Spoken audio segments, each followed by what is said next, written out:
வணக்கம் மக்களே. பாகிஸ்தான் முன்னாள் வீரர்களுக்கு தன்னோட போஸ்ட் மூலமா தரமான பதில் கொடுத்திருக்காரு வருண் சக்கரவர்த்தி. அதை பத்தி தான் இந்த வீடியோல பார்க்க போறோம். சாம்பியன்ஸ் டிராபி இறுதி போட்டியில நியூசிலாந்து வீழ்த்தி 12 வருஷத்துக்கு அப்புறமா இந்தியா சாம்பியன் பட்டத்தை வென்றிருக்காங்க. ரவீந்திர ஜடேஜா 49வது ஓவரோட கடைசி பந்துல பவுண்டரி அடிச்சு இந்திய அணி வெற்றி இலக்கை எட்ட உதவி பண்ணாரு. துபாய் மைதானத்துல நியூசிலாந்தோட 252 ரன்கள் அப்படின்ற இலக்க சேஸ் செய்யறது எளிதான காரியமே இல்ல. ஆனா இந்திய கேப்டன் ரோஹித் சர்மா 83 பந்துகள்ல 76 ரன்கள் எடுத்து அணிக்கு வலுவான அடித்தளத்தை அமைச்சு கொடுத்திருக்காரு. இந்த சாம்பியன்ஸ் டிராபி தொடர பாகிஸ்தான் நடத்துறாங்க. பாகிஸ்தானுக்கு செல்ல இந்தியா மறுத்ததால சில போட்டிகளை துபாய்க்கு மாற்ற வேண்டிய நிர்பந்தம் ஏற்பட்டுச்சு. இந்தியா தன்னோட எல்லா போட்டிகளையுமே துபாயில விளையாண்டாங்க. இந்தியா இறுதி போட்டியை எட்டியதனால இறுதி போட்டியுமே துபாய்க்கு மாற்றப்பட்டுச்சு. இந்தியாவோட அணுகுமுறை குறித்து பாகிஸ்தான் மக்கள் மிகுந்த கோபத்தை வெளிப்படுத்தினாங்க. சாம்பியன்ஸ் டிராபி கோப்பையை இந்தியா ஜெயிச்சிட்டாங்க. இத பத்தி பாகிஸ்தான் ஜாம்பவான்கள் இன்னுமே கருத்து தெரிவிச்சுட்டு தான் வந்துட்டு இருக்காங்க. பாகிஸ்தான் அணி இந்தியாவுக்கு எதிராக விளையாட துபாய் புறப்படுறதுக்கு முன்னாடி முன்னாள் பாகிஸ்தான் சுழல்பந்து வீச்சாளர் சக்லன் முஷ்டாக் என்ன சொல்லியிருந்தாருன்னா, அவங்களுக்கு சரியான பாடம் கற்பிக்கப்படும் அப்படின்னு நம்புறேன்னு சொல்லியிருந்தாரு. ஆனா பாகிஸ்தானால இந்தியாவை தோற்கடிக்கவோ இல்ல தொடர்ல தன்னை தக்க வச்சுக்கவோ முடியவே இல்ல. போட்டியை நடத்துற நாடா இருந்த போதிலும் பாகிஸ்தானால சொந்த மண்ணில இறுதி போட்டியை நடத்தவே முடியல. இது போன்ற சூழ்நிலையால சாம்பியன்ஸ் டிராபில இந்தியா சாம்பியன் பட்டம் வென்ற பிறகு பாகிஸ்தான்ல இருந்து பல வகையான கருத்துக்கள் வந்துகிட்டே இருக்கு.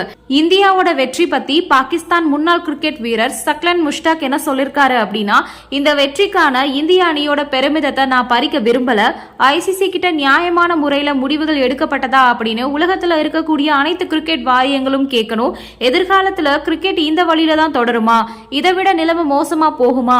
இப்போ சாம்பியன்ஸ் டிராபி முடிஞ்சிருச்சு, ஆனா ஐசிசி கிட்ட இந்த கேள்வியை கண்டிப்பா கேட்கணும் அப்படின்னு சொல்லிருக்காரு.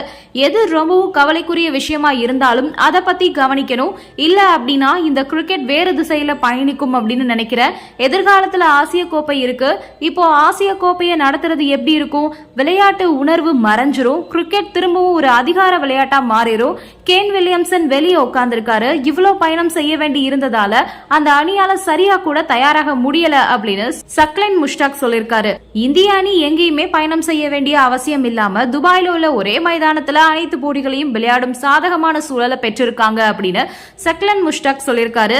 இந்தியா பாகிஸ்தானுக்கு செல்லாததால இந்தியாவுக்கு எதிராக விளையாட பாகிஸ்தான்ல இருந்து மற்ற அணிகள் துபாய்க்கு செல்ல வேண்டி இருந்துச்சு. அதே மாதிரி இந்தியா ஐசிசி சாம்பியன்ஸ் டிராபியை ஜெயிச்சாங்க. ஆனா ஒரு விசித்திரமான சம்பவம் நடந்துச்சு. பாகிஸ்தான் கிரிக்கெட் வாரியத்தோட பிரதிநிதி யாருமே பரிசளிப்பு விழா மேடையில இல்ல. இது பாகிஸ்தான் சாம்பியன்ஸ் டிராபியை நடத்தும் போது நடந்திருக்குது. கோப்பை வழங்க ஏன் யாருமே வரல அப்படின்றதும் தெரியல. பாகிஸ்தான் பிரதிநிதிகள் அங்க கண்டிப்பா இருந்திருக்கணும். ஆனா இந்தியாவை அவமதிக்கிற மாதிரி அவங்களோட செயல் இருக்கு அப்படின்னு ரசிகர்கள் சமூக வலைதளங்கள்ல தங்களோட கருத்துக்களை தெரிவிச்சுட்டு வந்துட்டு இருக்காங்க. இப்போ இவங்களுக்கெல்லாம் பதில் சொல்ற மாதிரி இந்திய அணியோட சுழல்பந்து வீச்சாளர் வருண் சக்கரவர்த்தி தன்னோட இன்ஸ்டாகிராம் பக்கத்துல சாம்பியன்ஸ் டிராபியை கையில வச்சுக்கிட்டு காஃபி குடிக்கிற மாதிரியான புகைப்படத்தை பதிவிட்டு இருக்காரு. கூடவே அவர் போட்டிருந்த கேப்ஷன் தான் விமர்சனம் பண்ணிட்டு இருந்த பாகிஸ்தான் ரசிகர்கள் மற்றும் முன்னாள் வீரர்களுக்கு ஒரு சிறந்த பதிலடி அப்படின்னே சொல்லலாம். இவ்வளவு தூரம் டிராவல் பண்ணி வந்ததாலதான் எங்களாலே வெற்றியை ருசிக்க முடியுது அப்படின்ற மாதிரி பதிலடி கொடுத்திருக்காரு வருண் சக்கரவர்த்தி.